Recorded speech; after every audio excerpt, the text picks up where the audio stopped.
butag sa tanan. May butag. Salamat sa MC na si Puting.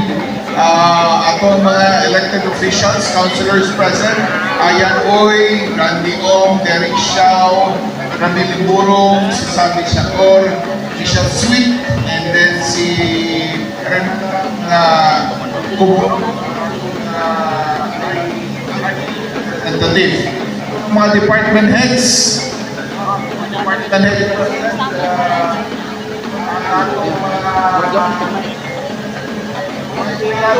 no?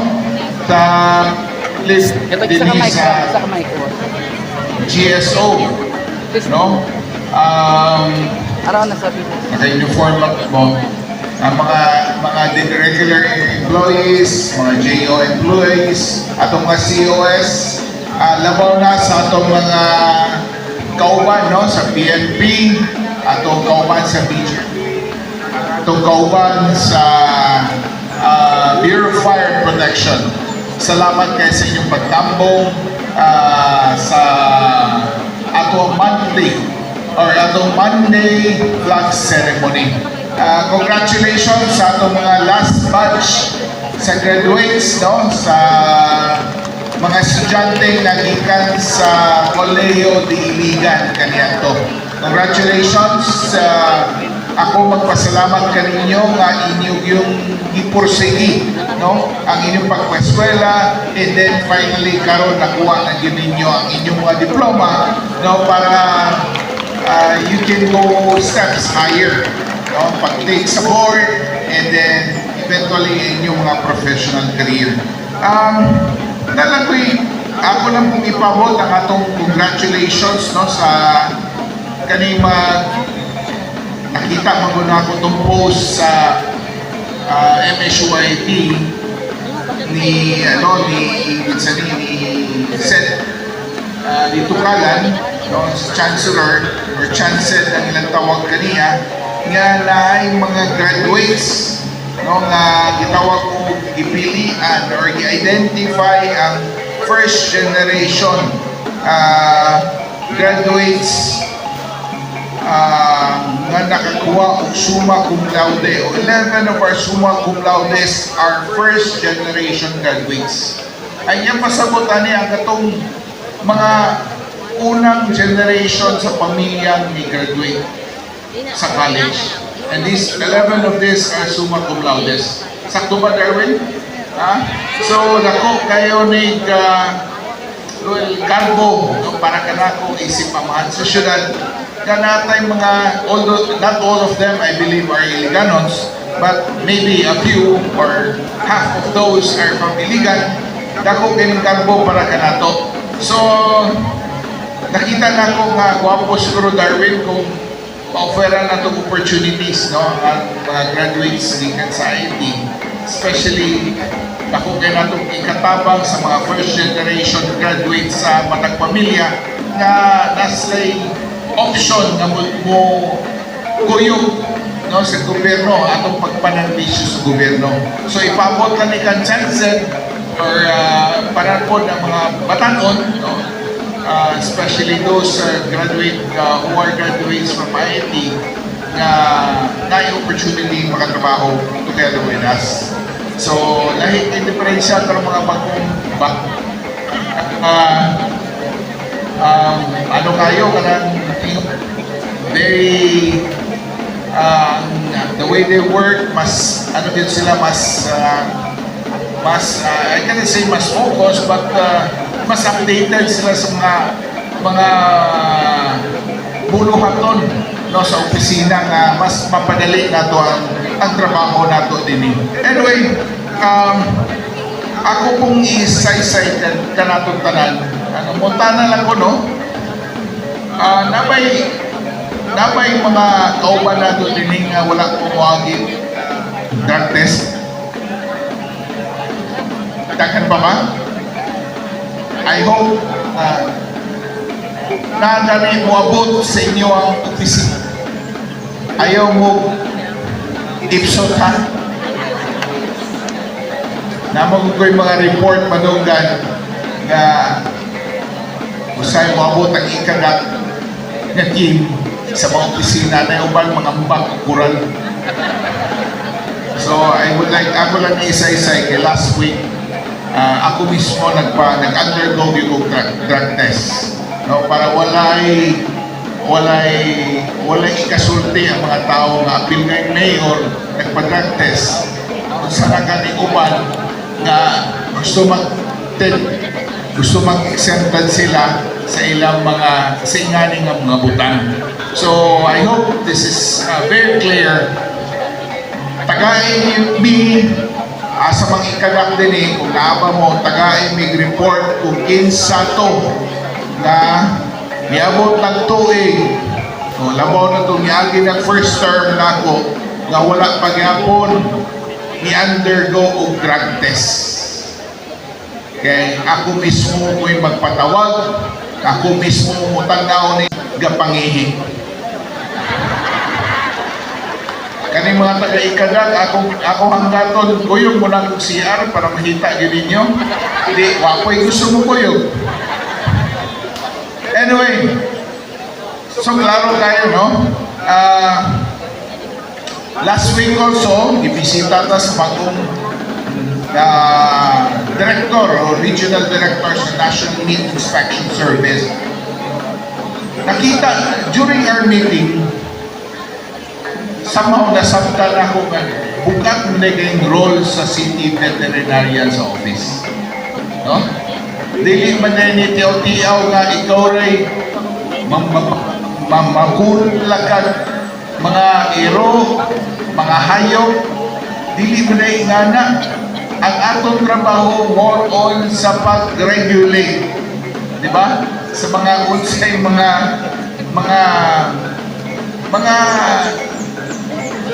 policy status gobyerno na kinahanglan kitang musubay para safe ang konsumo sa mga residente sa Iligan. Somehow medyo optimistic ko, no, sa atong bagong leader sa department. No, kaya niyang i-deliver. No, kaya niyang i-deliver ang unsang imandato kanila.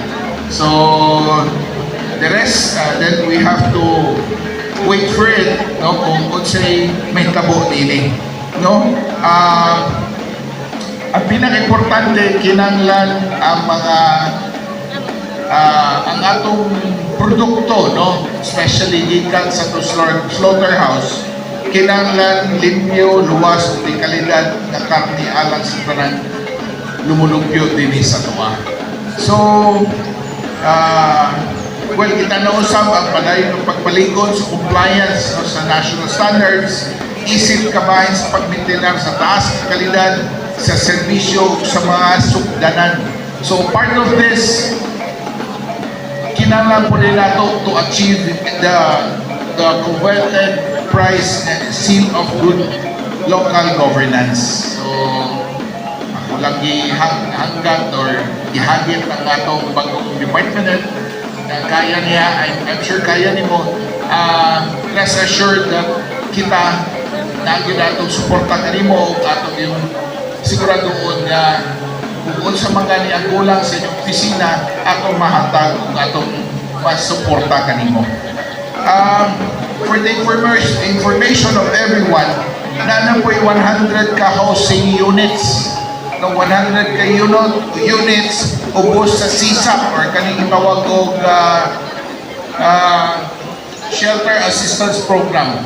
O sa kanini na Shelter Assistance Program, CSAP? Core Shelter. Tungod sa Bagyong Sindong. No, apil sa budget nga kanakong gihatag sa panahon pa ni after Sindong, no, hantod karon wala pagyapon ma-realize. So, hinahinay na ni gakaitabo o hinahinay na natong pagpa-turnover. Asaman si Ray Roque, tama si Ray Roque, congratulations Ray. Kung kauban po sa atong grupo, no, atong board, na nangkamot yun na kanitanan atong madali o ma-turnover na ito insakto sa mga angayan nga mudawat nini. No, atong klarohon ang pagpili sa mga kandidato or kanang beneficiaries. No, moagi gyud og strict nga board nga pagsubay sa tanang mga requisitos o mga requirements. So wala gyud kanang palakasay, no? Unlike, I don't know, sa una mga ako nadunggan na ay makasingit-singit, but this time I heard, no? I hope it's true, no? Na wala naging mangyayari ng mga sitwasyon.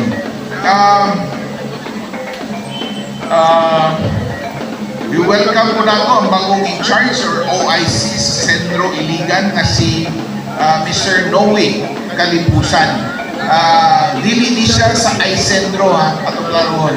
Kaya mo tana, kinsam nag-ilisa na nimo si Jing Ingapo. Dili ang sentro, meaning ang opisina mismo sa DNR na ay bagong in-charge karon na si Noe Kalipusan na among iskutan ang pagpalingon, no, sa atong partnership sa Iligan ug ang sentro ug ang mga problema nato sa environment kinahanglan natong tutukan. Then on that same day, I think on the next day, the next day, I went to our Iligan port kung atong ibisita ang bagong usa sa mga bagong vessels again sa Philippine Navy na BRP Raha Sulaiman, sa offshore patrol vessel sa Philippine Navy na again ibisita sa Iligan. One good thing susay na makita nako, although kasar ko kawit milya, no, daghay mga bata o pamilya nga naligaw o bisita ni atong mga Navy boats. Labaw na ni mga bag-o. Kay dako ang diferensya sa mga bagong vessels sa atong Philippine Navy kumpara sa mga daan o mga hand-me-down gikan sa Amerika, hand-me-down gikan sa Japan. So karon if makabisita ta, these are brand new no vessels na pwedeng induta o musulod na dito pwedeng humuta. No, even ang last CR na ako nasulayan og gamit, no, state of the art, pero gwapo yung kayo, limpyo yung kayo. So congratulations on that somehow makes us proud ng atong nasod. Wala na naulahi in terms of providing the right equipments para sa atong mga armed forces. Well, na yung mga kauban nato ilang mga official at most or ingong pas kapitan, around 30% are from Mindanao, ng Visayan speaking. So medyo dili ka ma-out of place dito kay but generally if you're with the armed forces, ang ilang medium of communication is Tagalog yun. But daghan sa sulod na ng mga opisyal nga taga Mindanao o Visayan speaking. Last week, no, July 14, ibisita po ta sa presidente, no, sa Toyota Motor Philippines o TMP. Ipamuluhan ni President Masato Hashimoto uban sa top management sa Toyota Cagayan de Oro nga grupo. Kani Toyota Cagayan de Oro, apil na po na nila ang Iligan, namurag na po ilang branch dito sa may Butuan, Pipita. O ipadayag sa TMP or Toyota Motors Philippines sa ilang pagpasalamat sa kusog na performance, no, sa Toyota Iligan na nagpakita sa padayon na pagtubo sa lokal nga ekonomiya nato ug negosyo sa atong dakbayan. So, well, dati I was na kong taga-atag offer na makapalit patag mas barato nga sakyanan kanila. But, well, business is business. Wala na siya ma-mention. But I told them proudly that personally, mas mo prefer yung Toyota para sa ito mga opisina din kay naa sila showroom or naa sila repair shop or service center mismo din sa Iligan. That's why for us, no, mas ubos atong maintenance cost, no, kung ang ato sa kinanara din sa Iligan i-maintain. I don't know na upang opisina nga mo prefer sila line brand, para siguro makasunod-sunod po sa kanya ni Oro para magpa-PMS. Joke lang na siya. Well, I think ako lang po i-mention kaganiyang buntag or kagabi sayos buntag kaganiya, actually 3 o'clock pa man ang mess na ay problema gamay sa ato ang GT Elements. Again, sa issue, it's more about employees taking care or kanang tubang sa tumang. In fact, a name was mentioned, kay Balons nag-promise siya nga iyang i-review o iyang tanaw kung sa reason. So, it was very well explained sa message nga kasabot mo siya sa sitwasyon kay mga taga-LGU rin yan po ning mga kareklamo. No? Usay, di mo kung saan na pag-explain, balik-balik na mo ko ni. Usay na siguro panahon nga wala yun sa mood ang tao na mga tubang sa mga kliyente. Siyempre, kung ang clients na may parente or na imong ginikanan mismo, they wanted to know more about the situation na dili na gusto mo explain ang tubang. So, nahulog na, siguro nahulog na nagtinaray na lang, no? Para lang to cut the story short. Anyway, these things are happening a lot, no? Hopefully, reminder lang sa itong empleyado kung frontliners na kung naganito sa tubangan mo entertain o mga bisita, especially ang atong mga taxpayers. I hope tarungon po ninyong tratar. Tarungon na itong tratar ng atong mga tao. Kaya hindi ko gusto nga ang pagpaningkamot sa hulhul na itong organization mapaliwala tungkol lang sa pipila kamong mga insidente. So,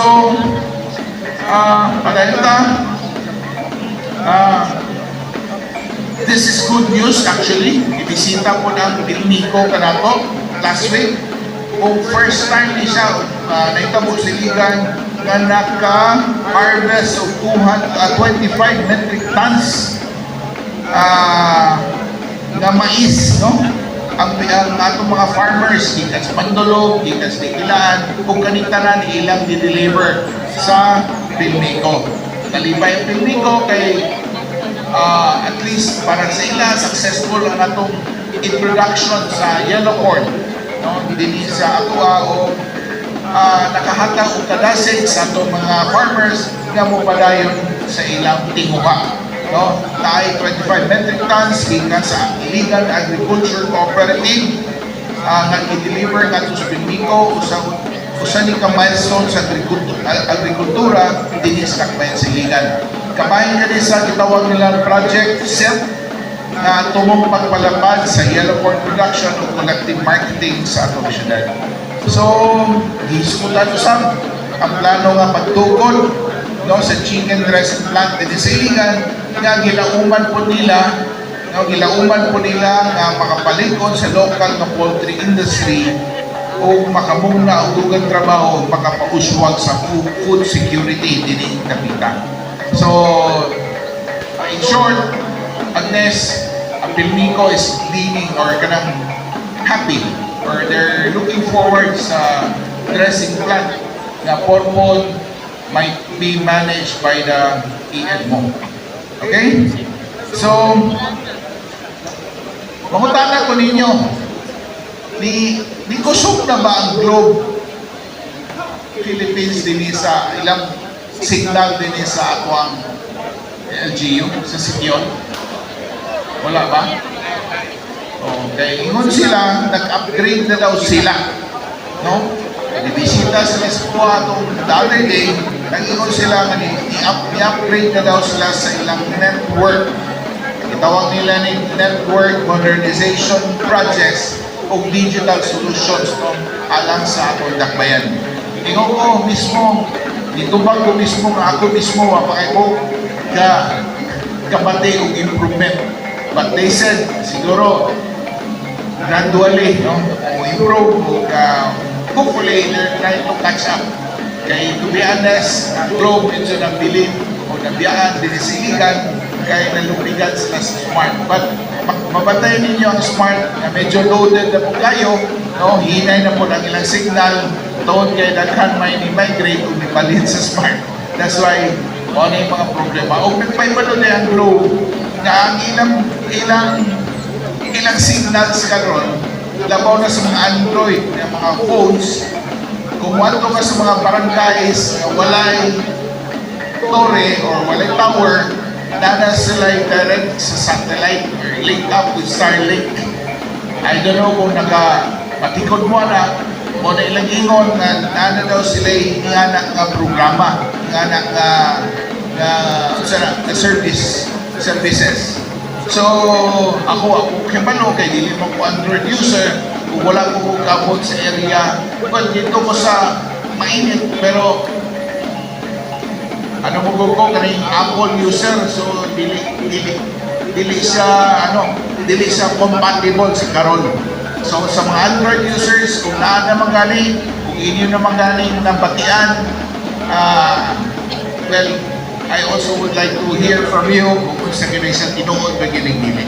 Kung ano yung balita sa Globe na giabot sa kuha. So, well, again, kinsa nakasaray din eh. Abay nakasaray? Abong babagaya mo kayo ang saray tungkol sa kaning clinker operation sa Global Port. Nabati pa ba ninyo? Abong gayo. Actually, dito ang Global Port, no? Philippines, kauban ilang group president and CEO, ilang mga managers, nagsaan sila na ilang tarungon or ilang taganong mitigating measures para pag-secure sa mga abog na dili moabot sa mga residential parts sa Saray.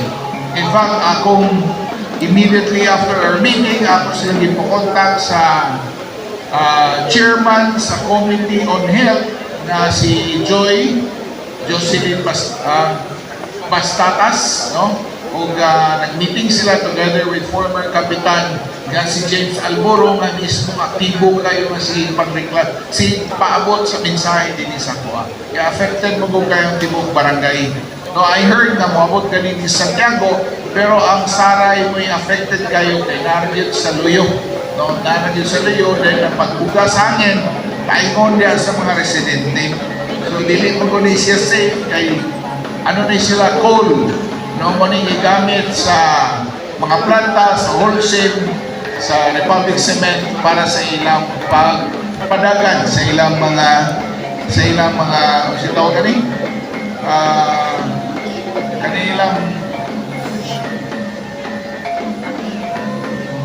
kanang ilang makina ba? Kanang ilang burner nila. So, mo nilang gamit ang coal-fired magunan sila. So, ang ilang furnace, no? Furnace pa na nila. So, anyway, i-action na hopefully, ma-comply nila o ilang ma-secure ang maong lugar. So,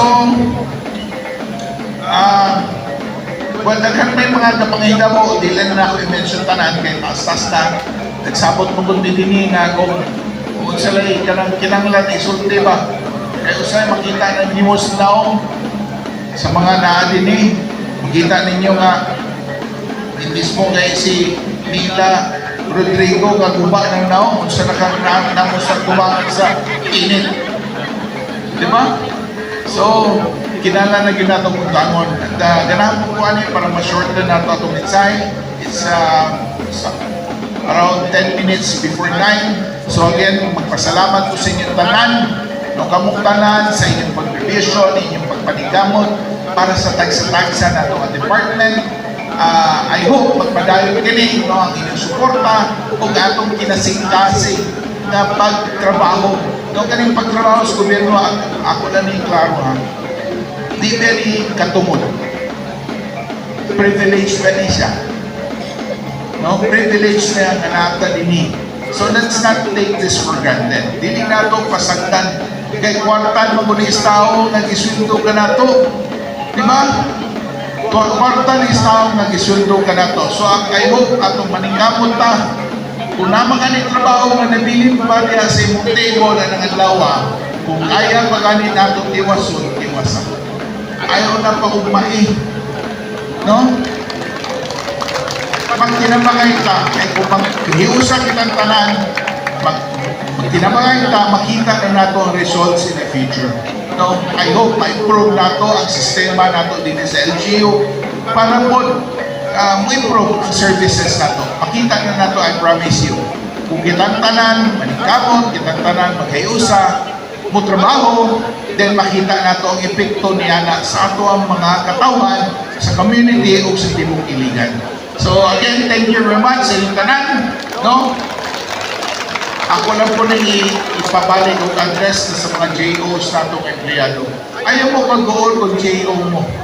No? It doesn't mean kung JO mo, marag, di na ako maningkamot trabaho na sa two departments. But at the same time, since gadawat mo ta, trabaho, at the same time gusto po ako ang kanatong mga managers at mga departments, katanaw po na sila sa inyo ha. Kung na-privilege po mo na wala na ang bakante ng ang item sa regular, basing mataga mo opportunity. So, don't waste it. No? Ayaw sayang na opportunity na naamo diha, naamo chance na mo servisyo. So, ako niyo, ato yung tarungon. So, again, thank you very much. No? May puntan sa itong mga regular, kadayon lang sa pagpanigamot.